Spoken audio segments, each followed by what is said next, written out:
Ed, and the floor is yours. Thank you. Walls and ceiling too. It goes with the floor. Well, wait a second. Did you help paint this room? No, I didn't, man. I was on a committee to evaluate that.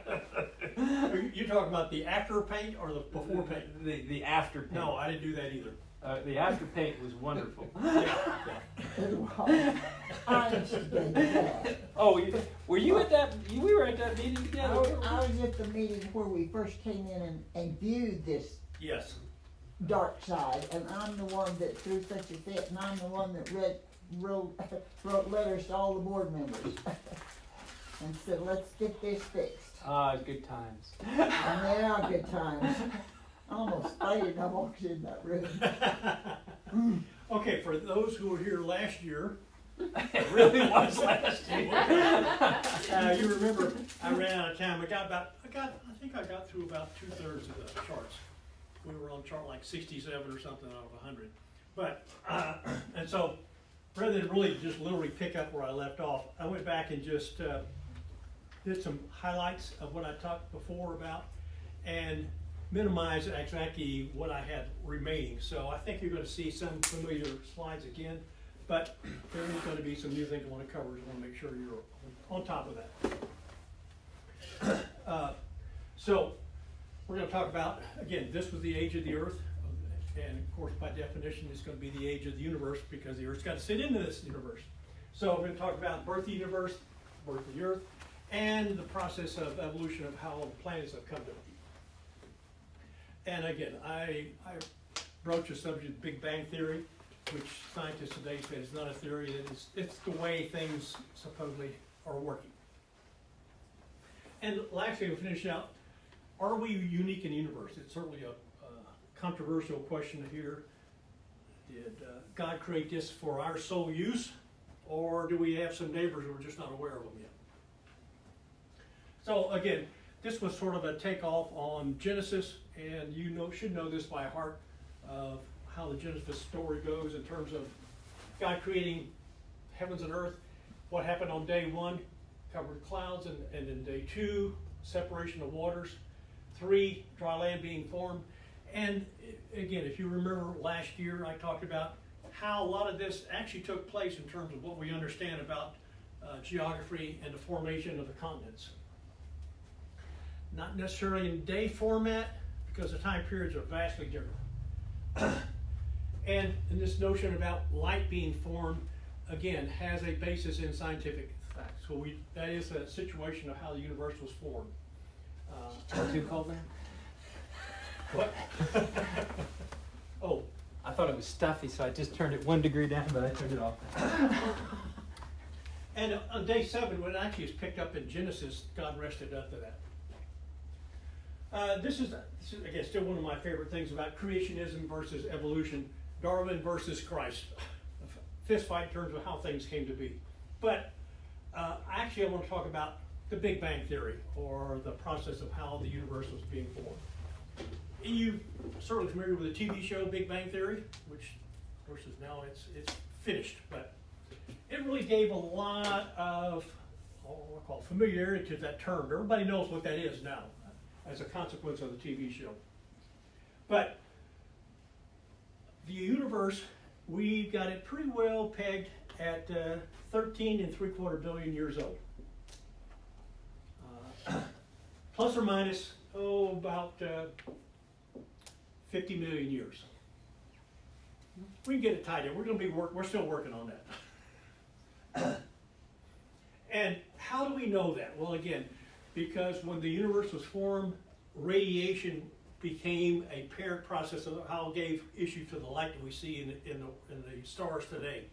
We are able to go back and look, if almost through time, and measure that radiation that came about from that initial creation of the universe. So by looking at that, we can actually extrapolate backwards in time and find out when this epic event took place. What's really amazing is the timing of all the pieces that go into place and make up how the universe took place. Time began at this motion of an infinitely small, infinitely dense particle, if you will, continually expanding, not really blowing up in the sense of Big Bang, but it's continually expanding, formed the universe we know today. Now, before this epic event, science have no answer of what happened, where were we, what was going on in space. Actually, space didn't even exist yet, because space is something, and before the Big Bang, scientists already know what there was. So we can get back and say God created this infinitely small, infinitely dense particle that forms the basis of the universe. Here is a timeline where time begins here, and I don't know if you can read this time fraction. This one segment here takes place over 10 to the minus 43 second. That's, if you remember your math, that's 1 over 10 with 43 zeros behind it. Tremendously small. And of course the universe is going through an expansion at this time. It just simply, it's like a balloon, feels getting bigger and bigger. After this period of time, 1 second has taken place. We've started to put together the individual pieces that will make up planets. But we have now developed what are called electrons, quarks, some of the fundamental building blocks of atoms. We don't have atoms yet, we don't have molecules. We're just starting to build the Legos, if you will, that will ultimately result in that. After 3 minutes, we're still creating the building blocks of what the universe will be. And over 300,000 years, which we're up in this piece right here, we're starting to form the basic elements of hydrogen and helium, which are going to form the building blocks of stars and planets. And after 1 billion years, again, we're still got a long way to go before the solar system being formed. The universe is still in an incubator status. We don't have anything yet that looks like stars. We have all the pieces in place, and these are going to be forming stars in this time frame here. We actually have now constructed the building blocks of what makes up stars, hydrogen and helium. I'm just curious, what do you mean by when you say we? We is, I guess, that's a good question. Let's see, who would be we in this instance? So you're saying I guess it's I'm not speaking. a random set of occurrences that cause it, which is what I thought the scientific. No, on the contrary. This is a well-developed process of how this actually took place. So when I was using the term we, I would argue that the collective bank of scientists have definitely said, this is the way it works. Okay. And it's really curious, well, how is it, nobody actually took notes over this time frame. How do you know it works this way? The data that we continue to collect makes this model the most plausible explanation of what's going on. So until we find something that says, hey, wait a minute, how can you account for this? We've not had any contradicting data that says something's wrong here, we don't have it taken care of. I think what's new to me is you're saying Big Bang, but you've got this really in steps, but the common use of Big Bang was like it just was totally Well, random. Explosion and it happened. Yeah. But it didn't But really, happen that way. it's just a balloon that's rapidly expanding. Right, but it has steps, and so Yes. it wasn't random. Correct, And correct. that's, I There think are that's the common sequential medium. processes. And I'm curious, I've always been curious if there's an answer to what is expanding it? What is causing the expansion? So like a balloon expands is Yes. the example you used, but Like somebody blows air gases into or, it. Correct, right. In this particular case here, the expansion is caused by nuclear activity. Fusion is going on, and the element, of course, in the early stages, actually that chemical process is not yet there. We still are building the individual constituents that will make up those chemical But reactions there is later. expansion going on, There is expansion going on. and something is expanding it, Yes, but we don't know what. correct. God. Well, okay. Yeah, but there's also this That's notion. always the fail-safe Right. answer, yeah. But there's this notion of dark energy. Right. which is going to account eventually for gravity. Gravity is going to come into play in this time frame. So we got a lot of things going on here that are being fed by some processes, I agree with you, that we don't fully understand. And we're attributing that to dark energy because, quite frankly, we don't even know what that is yet.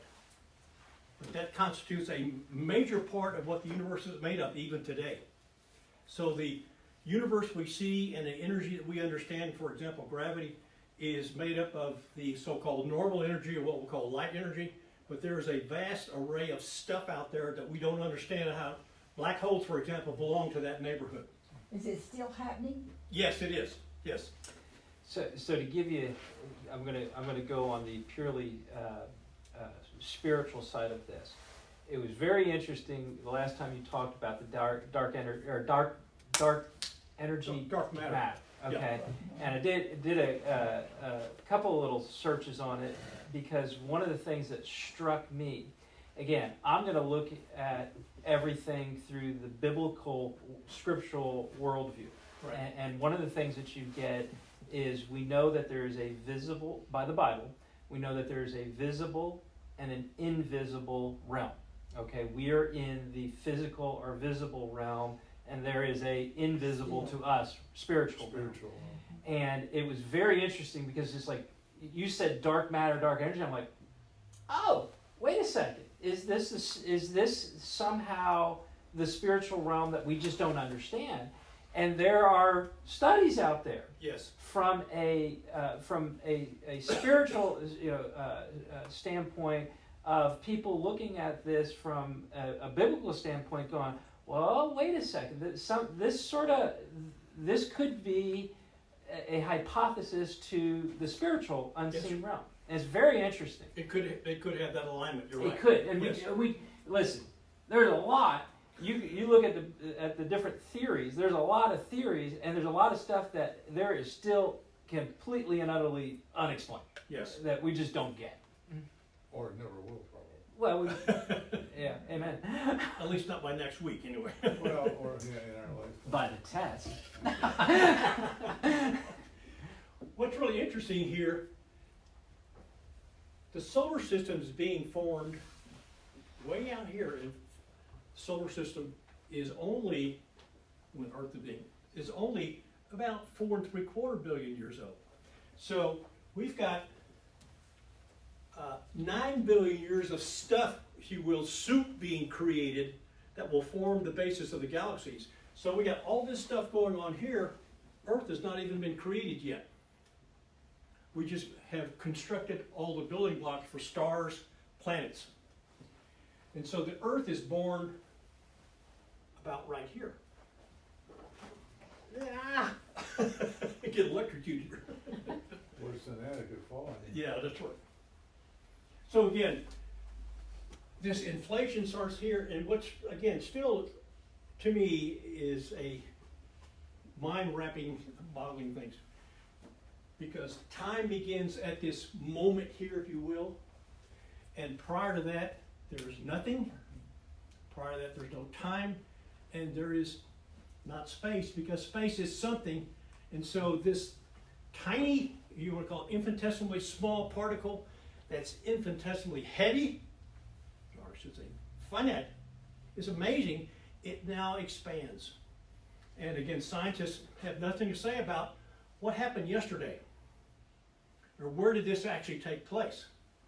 So the universe is being formed, if you will, out of nothing. So when you say our solar system was being formed about 8 or 9 billion years into the process, Yes. do we know which solar system? Because you're talking about our specific. Our solar system, right. So there are other solar You bet, systems you bet. that were created prior to and after. Or during? Could have, yes. Yeah. We don't know that because we haven't really explored them.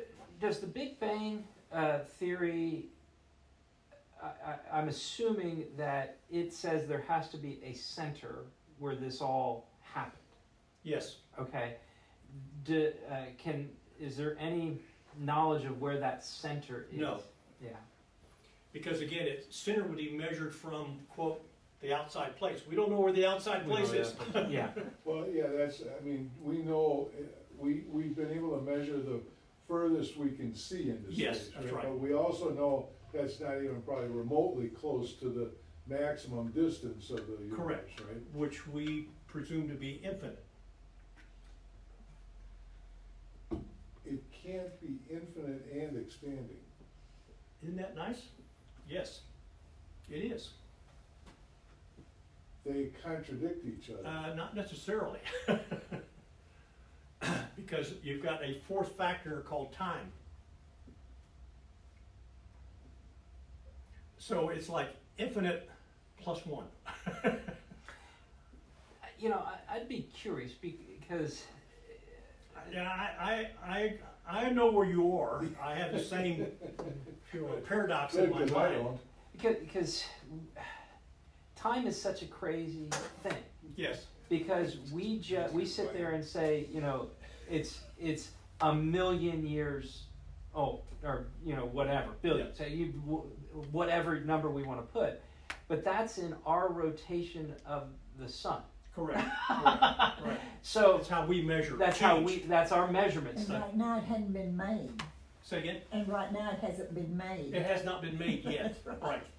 What has not been made? What did I miss? Oh, What exactly? Yeah, so this is just the Or earliest phase anything. of the universe being formed. I'm just going back and rehashing the Yeah. previous chart. Oh, okay. Okay. Oh, I see. So Claudine is right. Hey, nothing's going on yet. This is 10 to the minus 43 second. Okay. And now we're starting to completely expand, not complete, but we're on an expansion mode. And it's expanding rapidly. Theoretically, the model says we've gone from an infinitesimally small particle to about the size of a golf ball. That's the size of the universe right now, at this moment, if you will. And that, if you will, would have theoretically a finite limit. So in that particular case here, we'd say, well, the universe is not infinite yet. It's still expanding. But this would still be, however you describe the density and, even though it's now a golf ball size? Yes, it is very heavy. Very dense. Very, very heavy. Okay. And again, these other elements are being formed here, and this is a 100th of a millisecond later. So So even there, it's not infinite yet because it's still expanding. still expanding, right? But today, it's still expanding. Yes. But it's infinite. Yes, that's what scientists are saying. We can't measure, well, maybe from the perspective, we cannot measure the outside ring, if you will, the outside neighborhood. Okay. But if it's because it's infinite, it's because you can never reach it. Yes, right. But That may account for the, if you want to call it, mind-boggling situation. How can it be infinite and still expanding? Oh, And okay. there are still some hypotheses that right now, I'm going to continue that thought process. It's expanding at an accelerating rate. And the comment that I made last year, which is still certainly true, it's expanding so fast, it's expanding actually faster than the speed of light. There will come a time where you will not be able to see distant stars because they're moving away so fast that the light can't reach you. Now you say, well, wait, how? No, Einstein says you can't exceed the speed of light. He didn't say anything about expansion. Expansion is accelerating at this point. you cannot exceed the speed of light. Yes, I did not know that was a rule. yes, right. Einstein said that. That doesn't make it a rule. Well, I mean, right now we have did he not found prove it? anything that contradicts that Did he statement. prove it? Yes, all the data we've been collecting suggests that is indeed the case. I see why Sheldon Cooper was a basket case.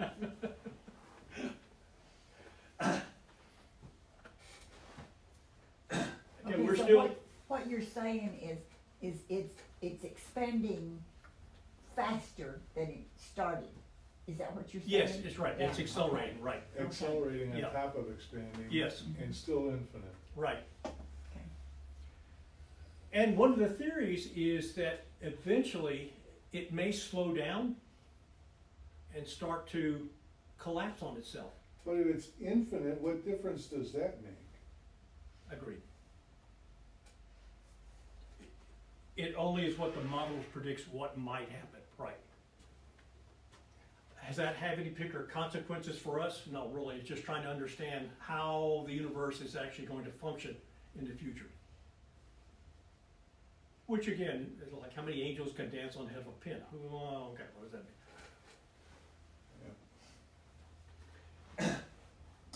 And again, the same situation here. We start now to have the first atoms being formed, the basis of all the solar systems. And what's interesting, prior to this point in time, we had all this stuff sort of floating around, which I call as a soup, the building blocks of what atoms are going to be. That stuff was so dense in the atmosphere that the radiation caused by the initial expansion process, you could not put light through it. So at this point, light started to be formed in the universe, which then goes back to Genesis where God creates light. So in that situation, there is a correlation between science and the Bible. Well, I had a thought just when you said that about possible collapsing theory. Yeah, Because in the Bible it says all things will pass away, so. Yes. I mean, It'll be that's- folded up like a scroll. Yeah, Which is what, I think that's in 2 Peter, where it talks about when the end times, he'll wrap it up like a scroll, which is a very interesting parallel of this stretching yes. and coming Well, back. and even follow on with that, there is this theory that says we'll collapse in point and then we'll go through an expansion process again. So we're going to go through this endless cycle, which would suggest we just came off one of those cycles when this started, perhaps. Now, one of the creation, I'm gonna try to blow that one out real quick. One of the biblical creation and young Earth theories is basically a universe created maturely, meaning Yes, meaning what you're saying is there's nothing disputing this. It's just God made that happen way quicker than we understand. Right, And that's right. sort of the epoch theory, which is there's these. Voila, it's there. Yeah, well, and part of that comes from Adam and Eve, Yes. which is, hey, listen, they didn't start as babies. It seems like they started as mature, Full grown. adults. So with that, and again, I don't know how you would prove this. How does science even view that? The mature universe, the starting point as being there was a big bang. All of these things that we're seeing, are correct. It's just it happened in such a fast way that we don't understand by God's word. Yeah. Well, but that's the creationist theory. Yes. Yes. Yeah. As opposed to That's mature. That's the mature universe creation. Yes, right, yeah. That it's like he said it, and it's like, and yeah, it went. right. Well, and perhaps I'm maybe dwelling on this too much, but I still, if I understood you correctly, science still does not have any idea where that little particle came from. Correct. There's no statement as to how they get there. And I assume that they are still trying to figure that out, or No, they That gave up on doesn't it? bother them. That's mute. It bothers me. Well, but again, just simply say, scientist says it came from there. How it got there, it's not my problem. Yeah, I'm just telling you what's going to happen after it got there. I think where you run into a problem is intelligent design, Yes. because you're either saying it's intelligent design, which this is intelligent design. Yes. You know what I mean? But when you say that it was just by chance, the answer of, well, how did the chance? Who started throwing the dice in the first place? You know. Yes. Yeah. That's unsatisfactory. Yeah. For anybody. Yeah. Yes.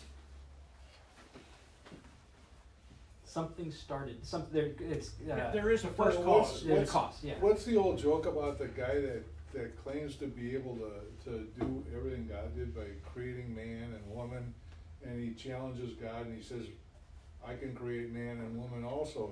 Let me have some dust. He said, get your own dust. No, I haven't heard that one, I like though. Good point. Which is exactly what I think I'm saying here is, Yeah. get your own dust. They can't. You're right, because again, that would suggest there is a starting point, and someone had to create or cause the starting point to come into existence. And you could easily say, yeah, that's what God did, okay? And again, scientists have nothing to say about that, disputed or otherwise. They just simply say, we don't know what happened yesterday. And I guess what's troubling is they seem, from what you're saying, they seem to be content not knowing it. Well, yes, Yet right. they wanna know everything else. Well, Well, again, it's like they hit a dead end. well, and that's So to one of the speak. criticisms that is always thrown at science. When you get to a point where science can't explain anything, it's a God thing. God did it. So We we're all not gonna come, worry about it. we all come back to the same point. In the beginning, God created. Right. Again, what we see today, of course, is what took place or what began 14 plus or minus billion years ago. And that's the process we now understand as our solar system. So it brings up the natural thing is, how does this come about? Well, this is what they call a singularity point in the universe. Infinitely small, infinitely heavy, infinitely hot. We're talking about this point being 10 to the 40th degree centigrade. That's what the model says. I mean, it's just unimaginably hot. But there's energy by definition stored in that particle. And that energy is certainly the driving force, to put it another way, driving force about how the expansion takes place. And again, according to Einstein, you're going to have exchange between energy and matter. So in some sense, you could argue, simplistically perhaps, all this stored energy is going to manifest itself in stuff being made, being created, matter being created, being transformed. Which Einstein would say, I told you that was happening. What is, the heat you're talking about has no relevance when you start saying to the 40th power. Yeah, I agree, centigrade. yeah. You just can't imagine that. No, so when a nuclear hydrogen or atomic bomb is released, there's a great deal of fire or heat. Heat, right. Uh, Nowhere near that. No, I mean, I would imagine not, but do you know what that is about? I have heard of, it's hotter than the sun. So we're talking about 10 to the, let's see, I'm trying to think, 10, it would be 10 to the 9th billion degrees centigrade. Wow. And that is hotter than the sun. And Interesting. this is still, this infinitely hot is even hotter than that. Hotter than that, right.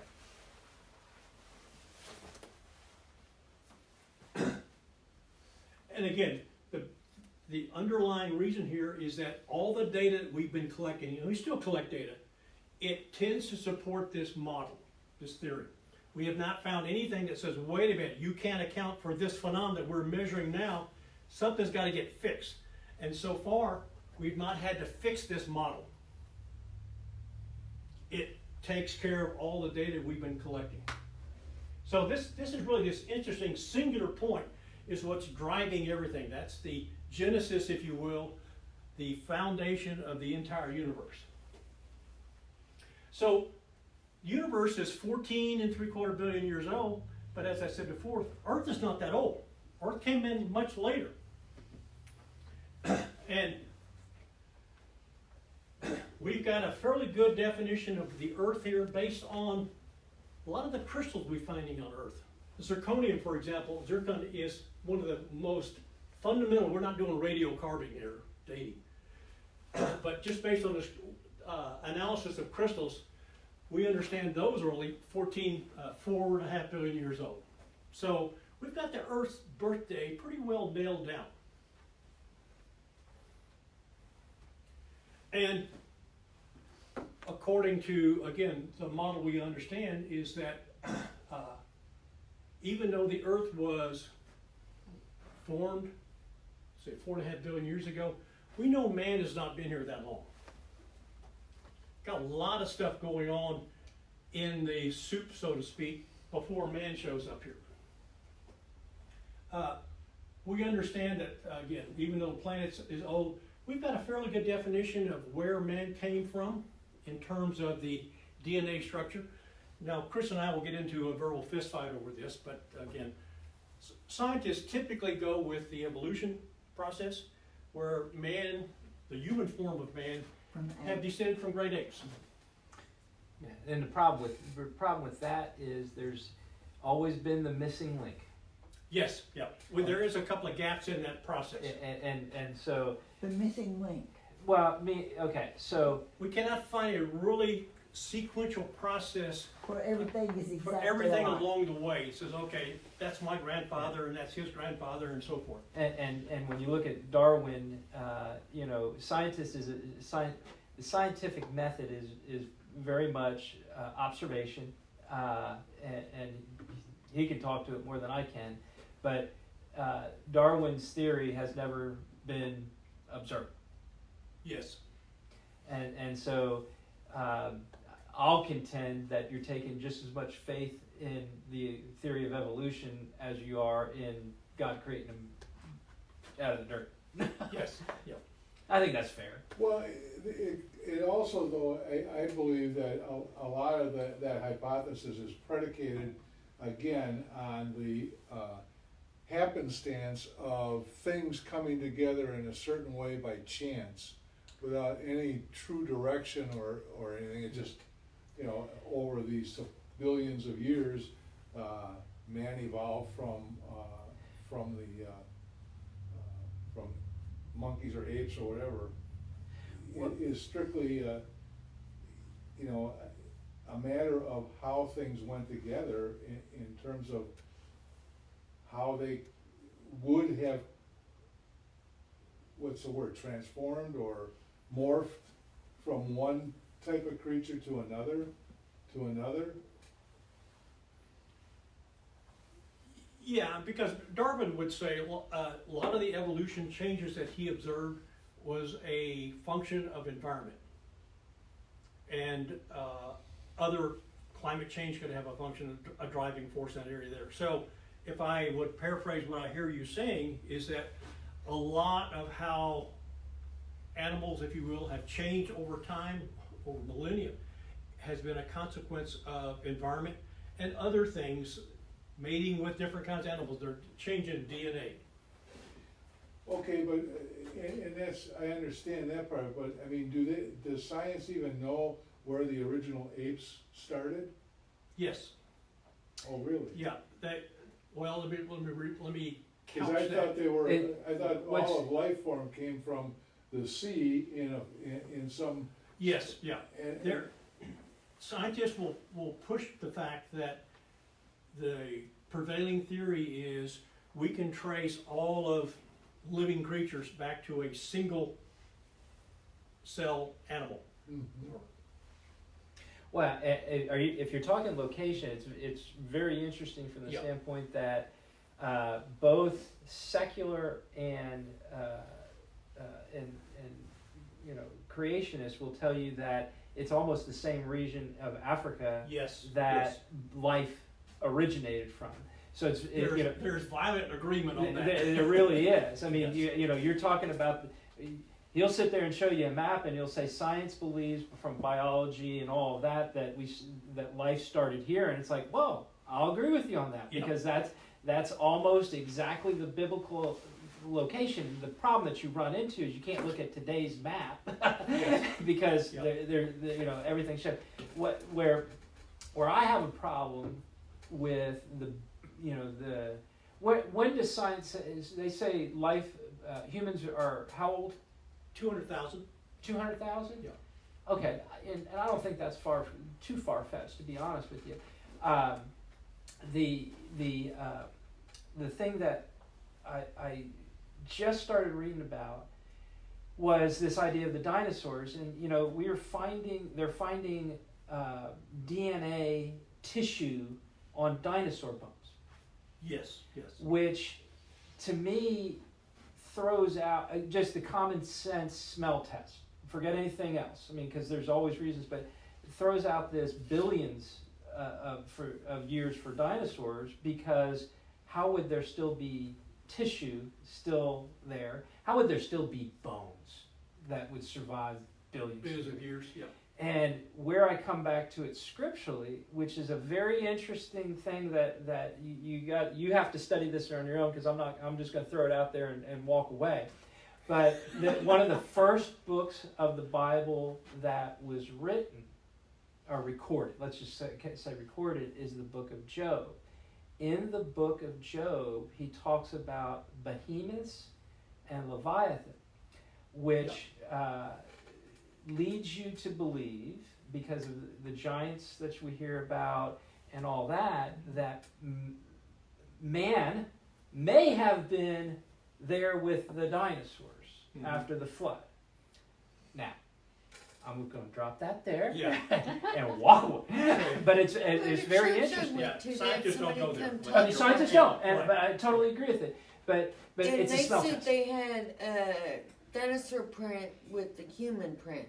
Yes. I don't know too much about that, but the thing that always got me was when they find dinosaur bones with tissue in it. Yeah. It sounds like that ought to be fairly recent. The smell test. I mean, it's just one of those common sense things that it's like, and I'm sure that somebody can explain it. I'm just sitting there going, well, wait a second, And then when you look at the scripture, I'm going to always go back to scripture, and you see these evidence of giants, and you see these evidence of behemoths and Leviathan that we don't know what those words mean. Yes, right. Well, behemoth we do. Well, we know what it means now, but that's the root. What was he talking about? Yeah. I don't know what Leviathan is. I think it's a And again, the process here is that scientists are fairly firm about this. All living organisms are genetically related, which gives credence to the fact that we all came from a common ancestor at some point. And again, the scientists typically go along with this notion of evolution, that everything sprang forth from a common ancestor. And the diversity that we see in the world today is a consequence of change, to be sure, and evolution in general. So, again, going back to Earth was about 4.5 billion years old. So 3.6 billion years, we had some very simple cell animals, called that. Later, photosynthesis came into being, and we understand what photosynthesis is about. In fact, being able to change carbon dioxide into oxygen. 2 billion years ago, we had complex cells being formed. And 600 million years ago, simple animals. And not that long ago, we had animals that actually had a different front and a back, which is a major breakthrough, quite frankly. You'll think, well, why would you not? But we have, for example, like worms, don't really have a front or a back.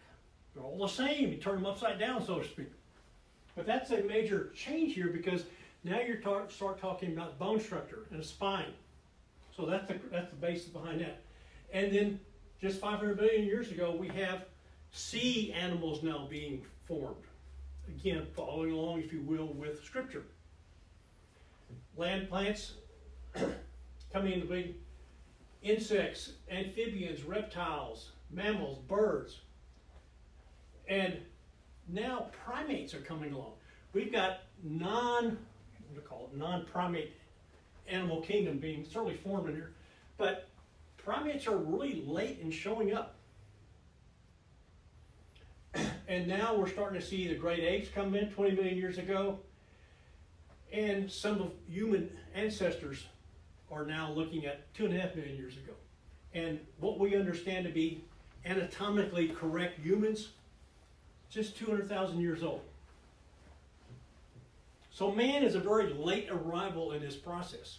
He had all this laid out before him, if you will, the animal kingdom existing prior to his showing up. Again, this is a kind of a time scale here of formation of the earth, and again, humans way late in the process. In scriptural terms, day 6. Yes. And playing games with dinosaurs, we got dinosaurs really existing before man shows up. So even though we had Fred Flintstone out there fighting, scientists say we don't really go along with that. No doubt about it, early mankind had to deal with some pretty nasty looking animals, to be sure. But they probably weren't dinosaurs in our classical definition of what those look like. Here is, again, same kind of timeline broken out into a vertical scale. And here are some of the simple structures, creatures that I was telling you about. This is one of those organisms here. Simple, multiple cell, pretty impressive in terms of genetic diversity. But these are and they found these creatures, if you will, in rock. And they've got them pretty well dated. So these are pretty small, just 1.5 inches long, if you will, about 3/4 inch wide. But that's some of our early creatures, and we found these guys in rocks. I see the family resemblance. It does come across, right? Look like a hard-shell crab. How big's the universe? We're going to go back and play games with you. No, don't. This is, I don't know if you ever did this in school. This is a classic, I'll call it, physics experiment. You have kids, for example, say, okay, I'm going to give you a sphere, a ball that's the size of the earth, and I'm going to tell you to walk a certain distance until you get to the sun. And basketball is the sun. So it's a really interesting game, but if the sun were the size of a basketball, Earth would be 1/12 of an inch of a ball. That would be 83 feet away. So it's pretty interesting. You start out with that situation and tell kids, okay, I want you to be Venus and I want you to be Mars. And by the time you get to Pluto, the kid has walked almost 1/2 mile. And he's carrying a pinhead with him. That's Pluto. If the sun is a basketball. It's just a fun game. The kids just can't sort that out. They just can't grab it. I can't sort it out. Just blows my mind. You're young at heart, Claudia. Well, it has to do with gravity, doesn't it? What's that? The placement of the planets around the sun and It their does, size. yes. Gravity and also, of course, their individual mass. Because Well, that's what I meant by Yeah. gravity, was how it relates to the sun. Right. And how long it took the sun to grab these guys coming by. Where did they come from? So the sun has captured a lot of these planets, which suggests that they were brought in maybe as meteorites or other matter, if you will, floating around in space, and the sun grabs them, puts them in orbit. So all the planets were not, quote, born at the same time. Earth is... One of the things that just blows my mind is everything is round. Yes, that's a natural consequence of gravity. It tends to coalesce into a ball. Have you ever seen the process of, for example, creating BBs? You know, for a BB gun? Uh-huh. The copper is molten, and they drop it through a sieve, Oh, and it capillary forms- action yeah. actually makes it The round. force of Perfect. it makes Yes. it, Yeah. mhm, And okay. gravity does the So same the thing. force of the, okay, makes Now, every, as you well know, Earth everything. is not perfectly round. It's pretty oblate. It's fatter at the equator than it is at the poles. yeah, but basically it's round. Yeah, you're right. Haven't they developed some manufacturing though in the space station and before that eliminates gravity from being a factor in? Yes. Yeah, and I thought they were like bearings. Yeah, they're perfectly good ball bearings. Yeah, And it's still capillary action though in that case. it is. Yes. Okay. So just to test your knowledge, So, you know, we think of our solar system, but we're in the Milky Way galaxy. Yes. What is the Milky Way galaxy spinning around? Because it's being held And together. it's being held in place, right? Held in place, Right, yeah. right. So I mean, what is that thing spinning around? Do they know? I don't, straight answer, I don't know. Okay. I'm postulating that, of course, the Milky Way has many different solar systems in Right. there. So We're an outcrop. exactly. In fact, you're in the far neighborhood, Yeah. way out in the sticks. Yeah.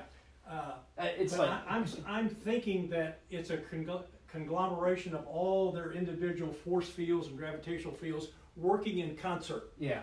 But they're equal because it all stays the same. The Milky Way stays the same. I mean, you look at it and Yes, it's always the same. the shape is relatively constant. You're right. And do we know how often we spin around that center in our little arm, or have we even made it one rotation? Yes, I don't know that answer, but Yeah. I think we have a fairly good idea of how we travel in that. Because everything's spinning in a circle. Yes. You know what right. I mean? What, the thing that you just said and I guess it's because I'm such a cynic, Yes. is when you said relatively the same shape. It stays relatively the Milky Yes. Way. That means that it doesn't stay the same shape. It does not say. It's amorphous, but it tends to maintain that globular Okay, structure, if you but will. it does expand and contract. It does move, yes, right. Well, you got to think the whole universe is going out, so it would make sense as we are spinning in our little arm that we are sort of in a small way stretching. Right, but at some point you could also, I think, imagine a situation where it stretches to a point where a piece of it breaks off. Yeah. And goes its own way. I mean, I hope we haven't. We hit haven't that. had any evidence of that. Yeah. No, but I'm just saying, you would think that was a possibility. Right. And, even though my background suggests that the Milky Way is somewhat amorphous, as I said, it kind of moves around like a gelatinous mass. Yeah. Our solar system, being on the outside of is still very stable. We don't have planets jumping all over the place. It's pretty well tied down where they're doing. And I suspect that other galaxies in our neighborhood or in the Milky Way are doing also fairly stable. So this whole stuff is still, and I agree with Chris here, it is moving in the universe Around something. And I'm thinking that the combined gravitational field sort of keeps everything relatively stable. It's probably spinning around a big black hole. Well, that's indeed possible, because we do have black holes in our Milky Way. We've seen those. Or have not seen them. We've seen their. We've seen that they're not there. We've seen the absence of nothing, so we know it's there. Okay, Yes. okay. You tried to confuse me now. It's an inside joke. We've seen the effects of them. We've though, seen the because effects stuff of something moving that we around. can't Hey, see. what's it doing? Again, if the Earth were the size of a basketball, the moon would be a 2.5-inch ball, 23 feet away. Just amazing. Which brings up the interesting point here. How old is the moon? The prevailing theory is the moon is probably about the same age as the Earth, maybe 60 million years younger, maybe. We don't really have a way to tie that down yet. Even though we brought back lunar rocks, most of what we brought back tends to be the same age as the Earth. Which, you should ask, where did the moon come from? That's what I was thinking to ask. Right now, we're fairly sure, the scientist community, that the moon came from the Earth. Something about the size of Mars ran into the Earth Well, it was still pretty much in its so-called molten stage. And it really made a bad scar on the Earth and threw up literally the debris from the impact flew out in space, but yet Earth was able to capture it in its gravitational field, and over time it then coalesced back into a ball, relatively speaking. What's really interesting is that after the impact, the debris comes into space, it did not rotate. So the moon rotates at the same rate as Earth rotates. That's why you always see the same face of the moon. You cannot see the backside of the moon from the Earth. Yeah. And it tends to follow this because the gravitational force of the moon is only 1/6 that of the Earth. Why is that? Because if the moon was formed from impact, that means it actually formed from the debris on the top layer of the Earth, which is less dense than the stuff inside. So the moon's density is less than that of Earth, and therefore its gravitational field is less than that of Earth. Because it's made from the so-called meringue on the pie, not the filling. But two things, couldn't part of the moon be what collided with Earth, that it ricocheted off of? Yes, yes. Okay, It could have been some of that stuff as well. okay. The second part is, if I understood you correctly, we can never see the other side of the moon Correct. because it's always in total darkness. No, it's not always in total darkness. Because at some point, the Going moon to the is sun. going to be between us and the sun. Yeah. It's just, we're always looking at the same. But we're always looking at one side of the moon, I thought you said the same side. the same side. Then how can you see the, New moon. oh, if it, okay. I The see. moon could be I- between I us see. and the would be sun. on the I other see. side of it. Yeah, when it's a The new backside moon. is illuminated by the sun, but not for us. Yeah, when it's a Okay. new moon, and we don't see the moon, the dark side of the moon to us is facing the sun. Yes, So we only landed on the side that faces Earth. correct. Yeah, We well, we photographed the backside, so we've got some good Polaroids, but, but we only landed on this side. And the reason why is because we wanted to communicate with the astronauts, so we didn't want those guys Yeah. landing in a closet somewhere. I can't hear you, I can't see you. Well, couldn't something like, some of the telescopes we've got up, couldn't they also take They'd be pictures of looking it backwards. from the backside? Yes, if they orbit the moon, you can take pictures, right? Yeah, in fact, we've done that, right? Okay. Why don't you, tell them, what did you do with NASA? I worked on Apollo 11, the first landing on the moon. I was responsible for the guidance equations that brought the lunar module down to the moon. So during the actual landing, I was in the control center watching how the guys were actually flying the lunar module onto the surface and making sure that we landed. After we landed, my job was over. I took my headset off, went home and took a nap. And who was your boss? My boss was Chris Kraft. Okay. And also, guys, the failure's not an option. Gene Kranz.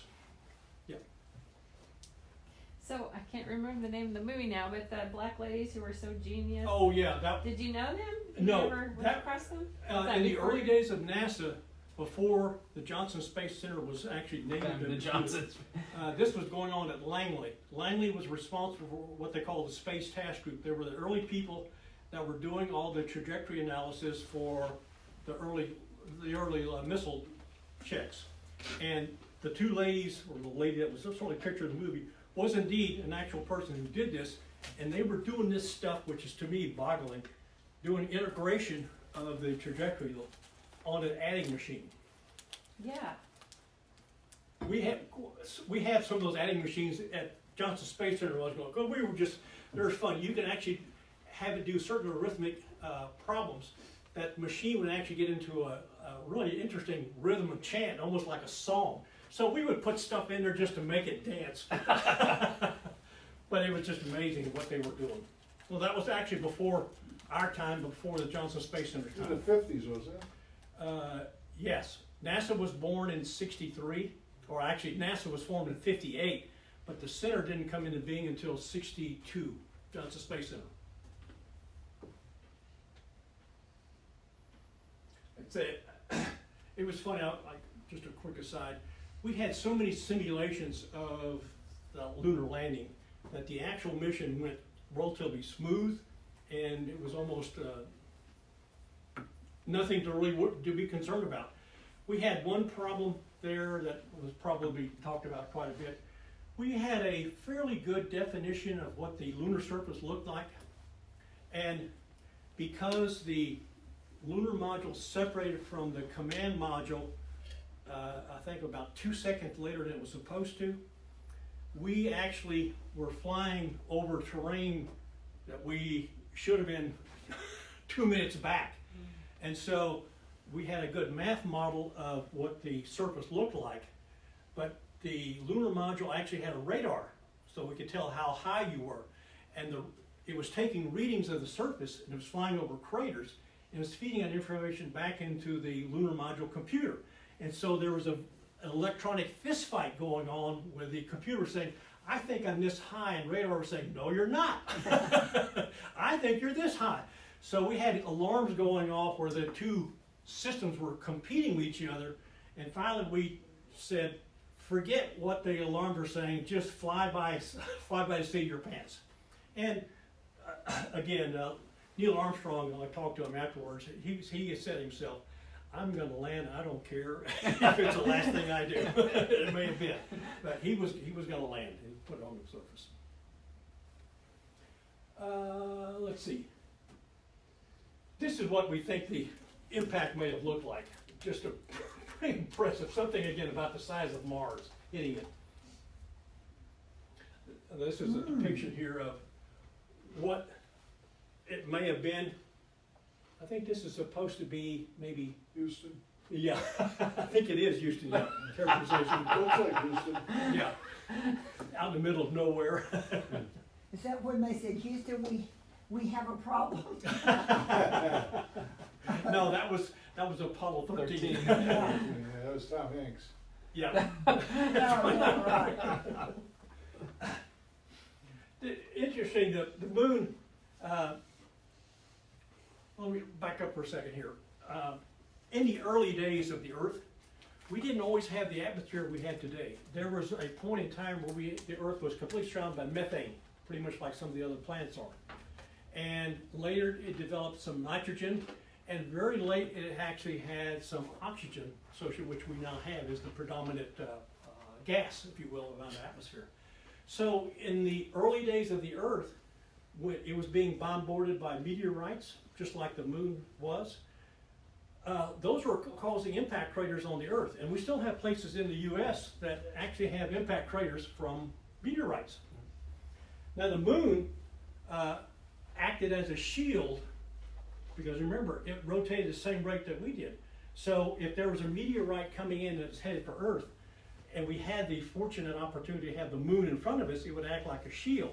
So that's the reason the front side of the moon is fairly clean.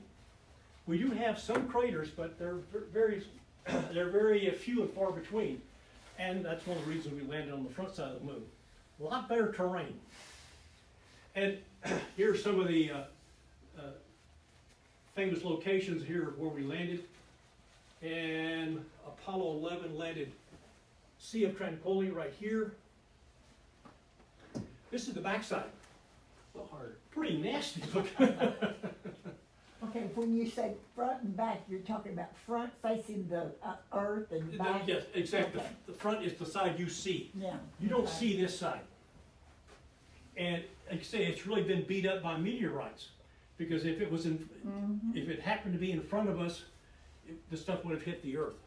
How large are some of those impact areas? Well, some of these, for example, the Sea of Tranquility, this is close to 120 miles.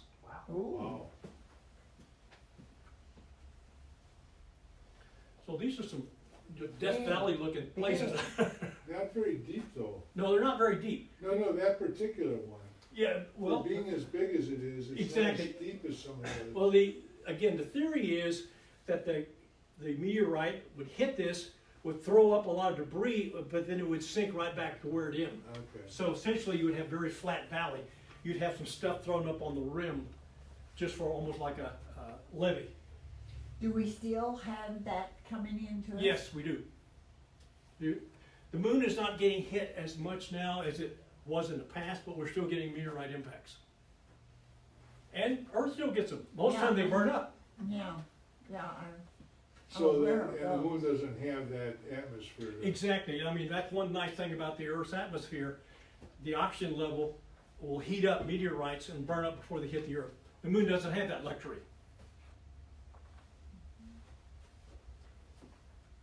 Again, you're pretty familiar with the solar system and how things are spaced out. This is,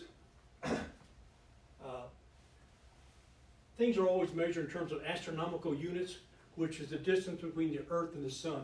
That's about 92 million miles. That's the so-called normal range for Earth to Sun distance. Look at this guy, Neptune way out here. We don't even have Pluto in here because he's been thrown out as a planet. Somebody, what's the book? I Killed Pluto. But it's just amazing the expanse of the solar system. And then one of these other interesting trivia points, if you put the solar system, our solar system, on a 9-inch paper plate, the nearest star would be 4,200 miles away. That's a distance pretty much from Miami to, It's a big Hawaii. paper plate. yes, now Voyager, how far out is that now? that's gone beyond our Yeah. solar system, right? Yeah. Oh, it's gone beyond our Yes, solar gone system? beyond. I thought it had just gone past, Pluto. No, oh, that would be past. Yeah, right. Sorry, It's out of our yard. It's in the neighbor's yard now. but it's still moving. It's still moving, yep. Are we still getting data? We're still getting data Is back. it still going straight or is it circling? No, it's still, relatively speaking, going, I keep saying that term, going straight, yes, just out. What's just amazing, there's so much stuff out there, you think, God, did you get a head-on collision with a Ford pickup truck or something, you know? But really, space is really empty. Yeah. Stuff is just spread out so much that. It's like there Texas. really is- It's like not that Texas going to a football game. Well, that's what flying, one of the principles of flying is that, small plane, big sky. Yes, yeah, right. This is, again, sort of the Milky Way you talked about. We're sitting over here on the far outer reaches of the Milky Way. We're about 28,000 light years away from the so-called center of our galaxy, Milky Way. Now, you should ask, do I head north or where do I to get there? I don't know. No, obviously we know where the Milky Way is, and if I wanted to get to the center, where I'll be headed out. It would just take you. Take you a long time to get there. We're plenty of sandwiches. There's not a Buc-ee's on the way. Yeah, that's right. And Andromeda is 2.28 billion miles away? Right. And that's if you put our solar system on a 9-inch paper plate. And I don't care how fast Uber goes, we never catch That's right, Uber that's right. Andromeda. It'd be an expensive ride. This is another so-called if. This is supposed to be a peppercorn. If the Earth were the size of a peppercorn compared to the sun, the U.S. would be the size of the Milky Way. Just to say, okay, what does that really mean? I mean, the Milky Way is just a massive set of galaxies and stars, just tremendous. Well, is it, I thought I had heard that there's, they think there may be as many as 1 billion stars within the Milky Way? Does that sound right? Oh, yeah, in fact, I thought you were gonna go galaxies. Or so- Oh, no, or no, systems. I'm just, I mean. Yeah, well, each of the stars could have a Right. system around them, collects planets, for example. Oh, solar, I Yeah, right. thought you meant another galaxy.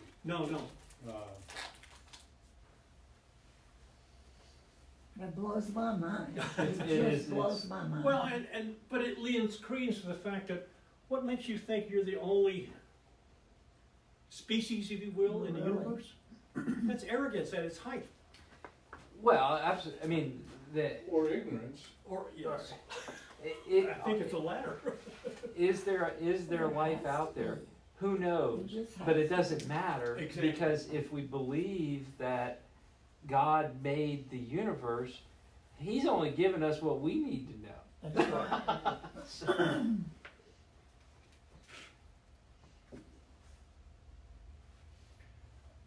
This is kind of interesting.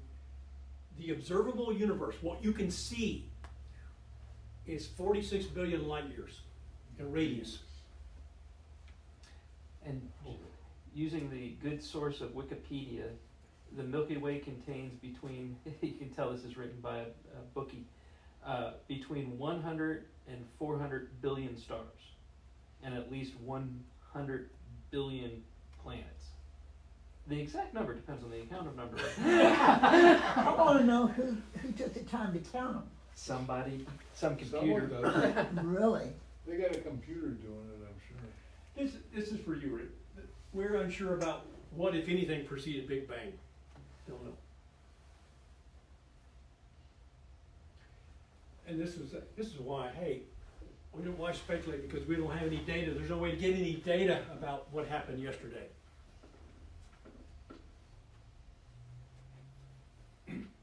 So, many hypotheses about how many universes are out there, or it could be an infinite number of universes. We think we're only aware of the one that we're in.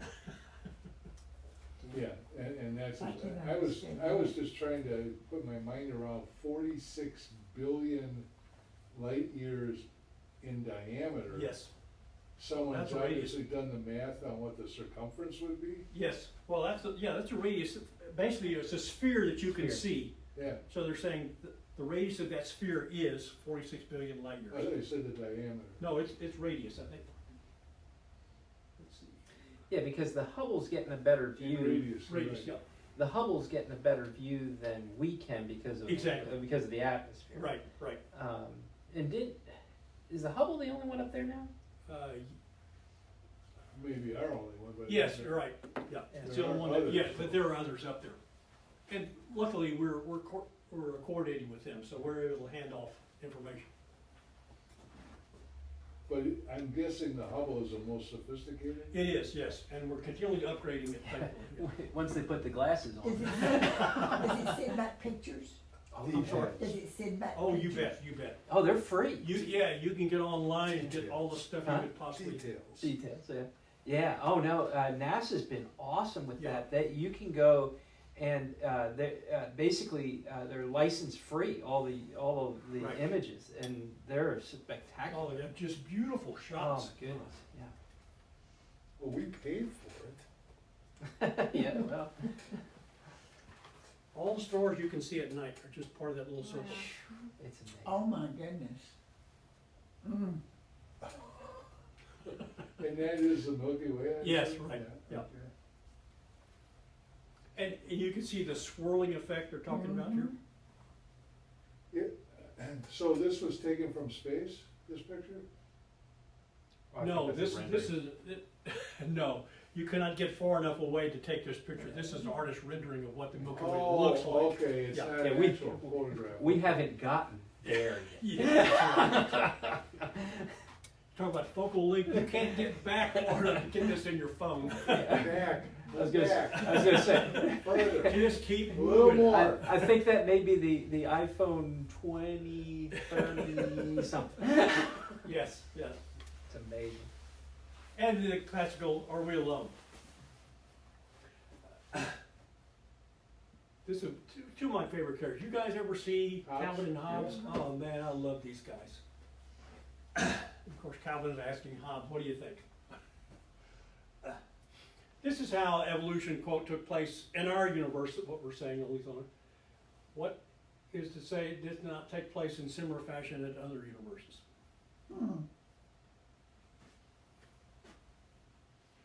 And again, Calvin Hobbes, I think a good philosophical point here.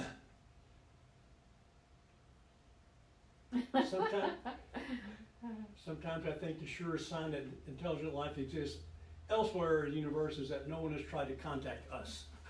We're doing such a good job of stewardship. We keep seeing UFOs though. And Calvin is talking about this is the worst possible scenario.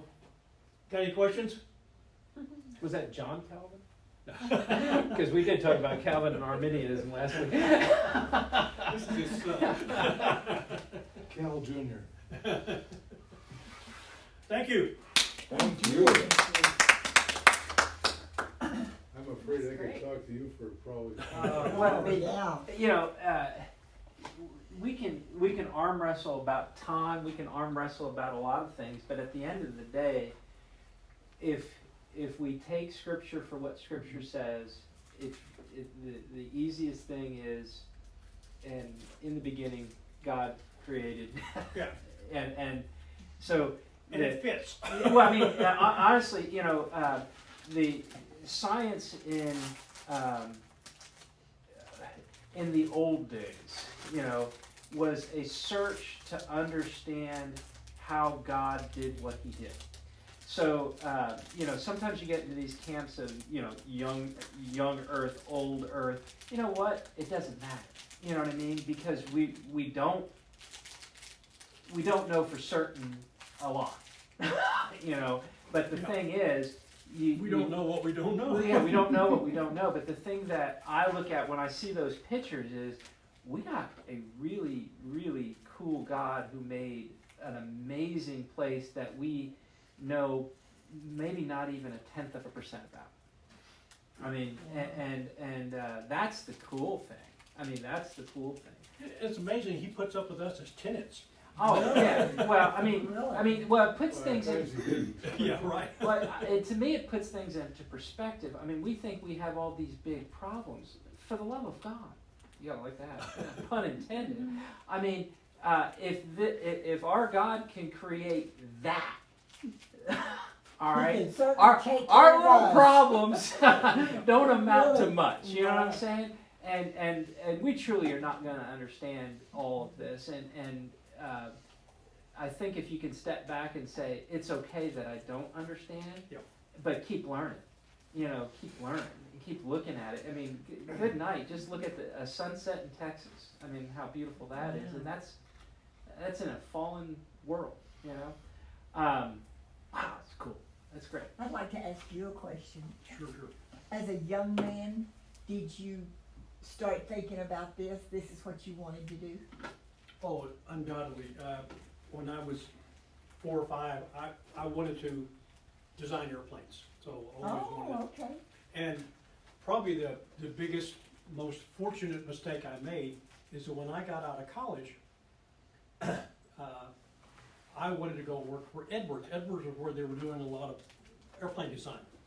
But I had an opportunity to go and interview with the Johnson Space Center. I interviewed and got a job offer and basically fell into this job. And I realized, well, okay, this might work. This may go. Well, of course, God's the one that put you there. Yeah. Well, you weren't into astrology and astronomy and all that? No. Okay. The only course I took. Astrology, he's a Pisces. The only course I took in college that really pertained to this was celestial mechanics. The only course I C'd in. I tell you, what's very interesting, and I don't know if you know it, there is basically a rocket company in Cedar Park. Yes. Is it Firefly? Yes.